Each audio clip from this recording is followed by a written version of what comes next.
세계에서 가장 많은 월드컵 트로피를 들어올린 나라.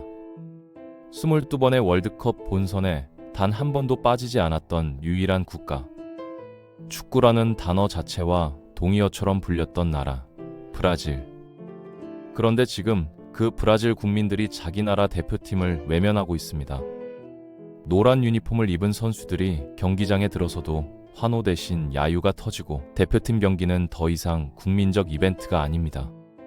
이상하죠. 성적이 조금 나빠졌다고 전설의 나라가 이렇게까지 등을 돌릴까요? 문제는 단순한 패배가 아닙니다. 이건 전술의 실패도 세대 교체의 문제도 아닙니다. 브라질 사람들은 지금 이 팀은 더 이상 우리의 팀이 아니다 라고 말하고 있습니다. 한때 가난한 나라의 희망이었고 정치도 경제도 무너질 때 국민을 하나로 묶어주던 상징이었던 축구 대표팀. 그 팀은 언제부터 국민과 완전히 갈라서게 되었을까요? 월드컵 5회 우승이라는 신화 뒤에서 조용히 무너지고 있던 것들, 그리고 브라질 축구가 되돌릴 수 없는 선을 넘은 순간, 지금부터 브라질 축구가 망해가고 있는 진짜 이유를 이야기하겠습니다.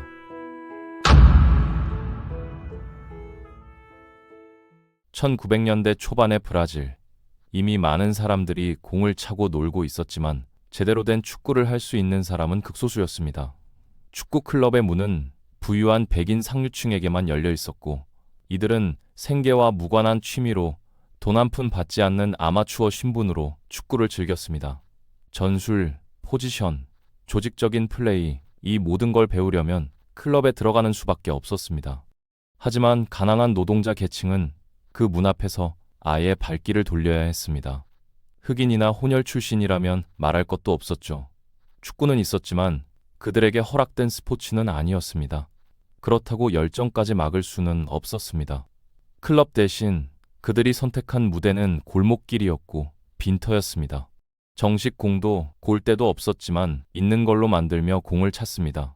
공간은 좁았고 사람은 많았습니다. 서로 부딪히고 비집고 들어가야 했죠. 그 과정에서 기존 축구에는 없던 기술들이 자연스럽게 태어났습니다. 브라질 축구 전문 기자 에두아르도 데콘토는 브라질 축구의 뿌리를 즉흥성과 창의성이 핵심이었다고 설명합니다.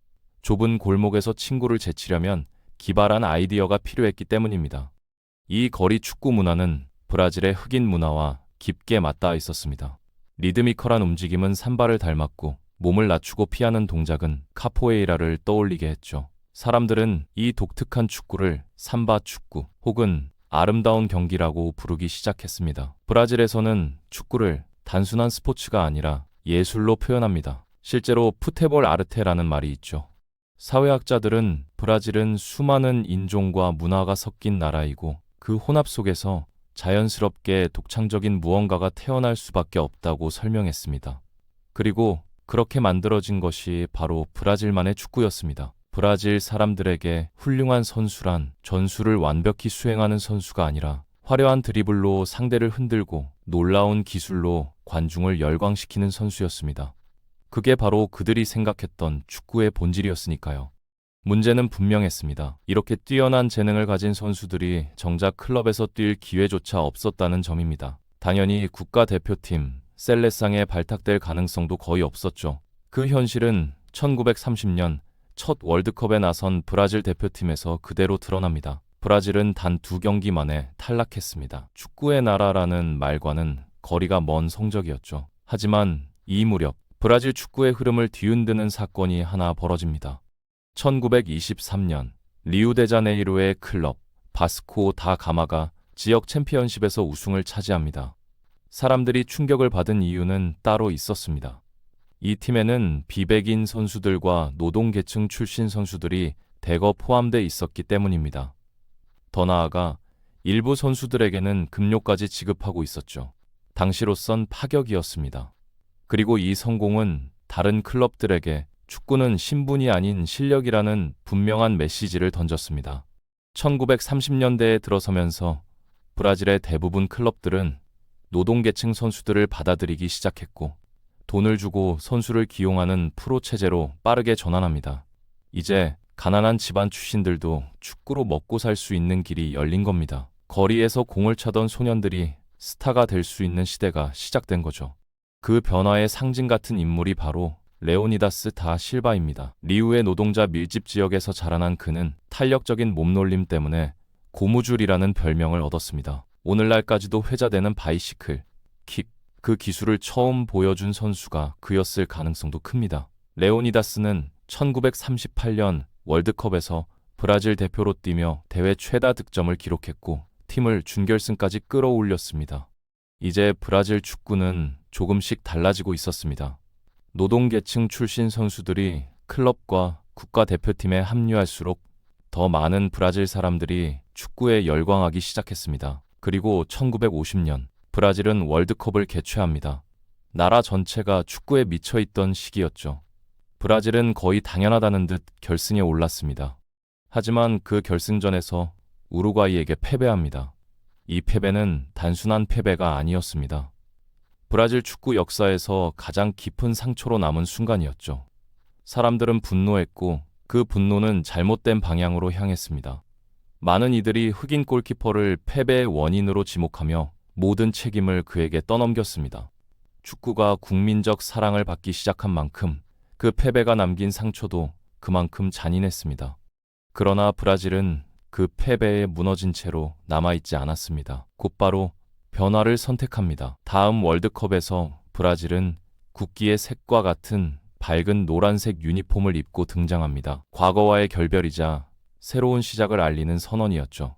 그리고 1958년 브라질은 한 명의 소년을 데려옵니다. 나이 17살, 상파울루 빈민촌 출신의 소년 펠레였습니다. 그는 등장과 동시에 축구의 판을 바꿔버립니다. 브라질 특유의 즉흥성, 창의성, 그리고 자유로운 움직임으로 세계 축구를 완전히 장악해버렸죠. 1958년 월드컵 결승전, 브라질의 상대는 개최국 스웨덴이었습니다. 스웨덴은 당시 유럽 축구의 전형을 보여줬습니다. 선수들은 정해진 위치를 지켰고 단단한 대형으로 공간을 봉쇄했습니다. 하지만 브라질은 전혀 다른 축구를 했습니다. 포지션은 있었지만 그 자리에 묶여있지는 않았습니다. 선수들은 끊임없이 자리를 바꿨고 즉흥적으로 움직이며 수비진을 흔들었습니다. 화려한 드리블로 정면 돌파를 시도했고 만들어낸 찰나의 틈을 골로 바꿔버렸습니다. 그리고 그 경기에서 펠레가 두 번째 골을 터뜨립니다. 그 순간 브라질은 사상 첫 월드컵 우승을 확정짓습니다. 기적은 거기서 멈추지 않았습니다. 1962년 다시 한번 정상에 올랐고 1970년 월드컵은 브라질 축구의 황금기를 완성한 대회로 남게 됩니다. 세계 최고의 선수들, 그리고 브라질 사회 전체를 대표하는 독보적인 축구 스타일. 브라질 대표팀은 단순한 스포츠팀이 아니라 브라질 정체성 그 자체가 되었습니다. 특히 개발도상국이었던 브라질이 이런 성과를 거뒀다는 사실은 전 세계에 강렬한 인상을 남겼죠. 브라질 축구 전문 기자 에두아르도는 이렇게 말합니다. 우리는 가난한 나라입니다. 하지만 우리에게는 기쁨이 있죠. 우리는 축구를 사랑하고 공을 사랑하고 삶의 열정을 모두 축구에 쏟아붓습니다. 많은 브라질 사람들에게 국가대표팀은 현실에서 벗어날 수 있는 유일한 탈출구였습니다. 일상이 아무리 힘들어도 대표팀은 승리했고 브라질은 세계로부터 인정받았습니다. 그 흐름은 마치 멈출 수 없는 물결처럼 보였습니다. 적어도 그때까지만은 말이죠.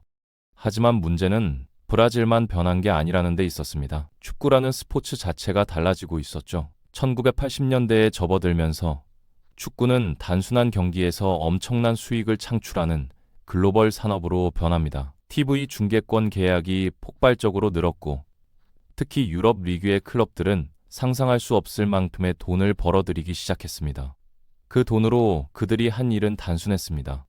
전 세계를 뒤져 가장 재능 있는 선수들을 데려오는 것, 그리고 그 중심에 브라질 선수들이 있었습니다. 유럽 클럽들은 브라질 대표팀 선수 한 명을 영입하기 위해 최고 수준의 이적료를 기꺼이 지불했습니다. 호마리우는 1988년 올림픽에서 최다 득점을 기록한 뒤 네덜란드로 건너갔고 이후 FC 바르셀로나로 이적하며 당시로서는 거액이던 약 1250만 유로를 받았습니다. 알다이르는 포르투갈을 거쳐 이탈리아로 향하며 약 903만 달러를 기록했죠. 그리고 그 뒤를 잇는 한 소년이 등장합니다. 호날두, 1994년 월드컵 우승 멤버였지만 그 대회에서 직접 뛰지는 않았던 그는 네덜란드 클럽과 계약하며 약 570만 유로를 받습니다. 이후 바르셀로나로 이적하면서 당시 세계 최고 이적료 약 1,550만 유로를 기록했고 밀라노로 향하며 다시 한번 기록을 갈아치웁니다. 무려 750만 유로였습니다. 이 시점부터 축구 선수는 브라질의 가장 중요한 수출 상품이 됩니다. 그리고 이 산업은 멈추지 않고 커져만 갔죠. 2002년 브라질이 5번째 월드컵 우승을 차지했을 때 대표팀 23명 중 약 절반이 이미 유럽 클럽 소속이었습니다. 그 다음 월드컵에서는 그 숫자가 21명으로 늘어납니다. 이때부터 사람들은 조금씩 느끼기 시작합니다. 브라질 선수들이 더 이상 브라질 선수처럼 뛰지 않는다는 걸요. 2006년 월드컵 8강전, 그 변화는 분명히 드러났습니다. 브라질은 펠레의 시대보다 훨씬 더 조직적이고 체계적인 수비를 펼쳤습니다. 효율적이었지만 예전만큼 자유롭지는 않았죠. 창의성은 남아 있었지만 드리블의 빈도는 눈에 띄게 줄어들었습니다. 그 경기에서 탈락한 뒤 많은 언론들은 이렇게 표현했습니다. 아름다운 경기의 종말. 브라질의 한 신문은 대표팀이 브라질식 플레이를 완전히 버렸다고 강하게 비판했죠. 유럽으로 떠난 선수들은 유럽의 전술을 배웠고 그 과정에서 창의성을 발휘할 수 있는 공간은 점점 사라졌습니다. 브라질 축구 전문 기자 에두아르도는 말합니다. 축구는 훨씬 더 몸싸움 중심의 스포츠가 됐습니다. 이제는 창작할 여유가 거의 없습니다. 펠레의 영상을 보면 수비수들이 거칠게 달려들긴 했지만 그래도 그가 드리블할 공간은 남아 있었죠. 이제 브라질이 펠레의 방식으로 다시 뛰려고 해도 그건 통하지 않는 시대가 된 겁니다. 그렇게 플레이할 수 있는 환경 자체가 사라졌기 때문입니다. 브라질 대표팀은 조금씩 그러나 분명하게 자신들만의 정체성에서 멀어지고 있었습니다. 선수들이 브라질에서 보내는 시간은 점점 줄어들었고 그와 함께 브라질 특유의 축구도 서서히 희미해져 갔습니다. 2010년대에 들어서면서 유럽 클럽들은 더 이상 기다리지 않았습니다. 브라질 유망주가 18살이 되기만 하면 곧바로 계약서가 날아왔죠.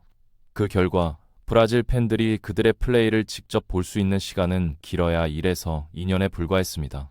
국가대표팀에 발탁되는 순간 선수들은 세계적인 스타가 됐지만 정작 브라질 사람들은 그들과의 연결고리를 느끼기 어려워졌습니다. 브라질 축구 전문 기자 에두아르도는 이 상황을 이렇게 설명합니다. 한 선수를 오래 지켜보고 같은 클럽에서 수없이 많은 경기를 뛰는 걸 보면서 자연스럽게 유대감이 생기죠.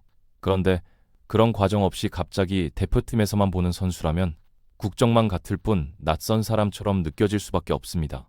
이 변화는 축구의 세계화가 만들어낸 결과였습니다. 여러 면에서 브라질이 통제할 수 있는 범위를 이미 벗어나 있었죠. 하지만 진짜 문제는 따로 있었습니다. 브라질 대표팀은 계속 지고 있었습니다. 2010년 월드컵 8강에서 탈락했고 2014년에는 자국에서 월드컵을 개최합니다. 그리고 그 대회에서 역사에 남을 참사가 벌어집니다. 독일과의 준결승전, 골은 멈추지 않았고 브라질 사람들은 현실을 믿지 못한 채 화면을 바라볼 수밖에 없었습니다. 에두아르도는 그날을 지금도 또렷이 기억한다고 말합니다. 골이 들어가고 또 들어가는 걸 보면서 지금 무슨 일이 벌어지고 있는 거지? 그 생각밖에 들지 않았다고요. 경기는 1대7로 끝났습니다. 마지막 골이 들어갔을 때조차 환호는 없었습니다. 그 누구도 기뻐하지 않았죠. 어떤 팬은 분노를 참지 못하고 TV를 향해 소리를 질렀고 어떤 집에서는 아내가 너무 놀라 이제 축구 이야기는 꺼내지도 말자고 했다고 합니다. 그날은 단순한 패배의 날이 아니었습니다. 월드컵 역사상 가장 치욕적인 패배 중 하나였고 그 일이 브라질에서 브라질 팀에게 일어났다는 사실이 상처를 더 깊게 만들었습니다. 에두아르도는 그 경기가 국가대표팀과 팬들 사이의 거리감을 형체를 가진 상처로 바꿔놓았다고 말했습니다.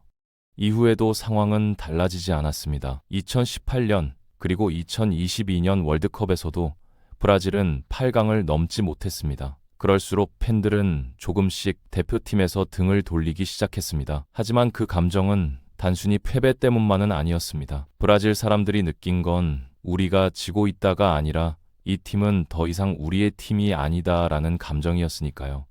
지금의 브라질 대표팀을 보면 브라질 리그에서 뛰는 선수는 거의 없습니다. 대부분이 아주 어린 나이에 유럽으로 건너간 선수들이죠. 그들은 더 이상 많은 브라질 사람들이 기억하는 그 독특한 방식으로 축구를 하지 않습니다.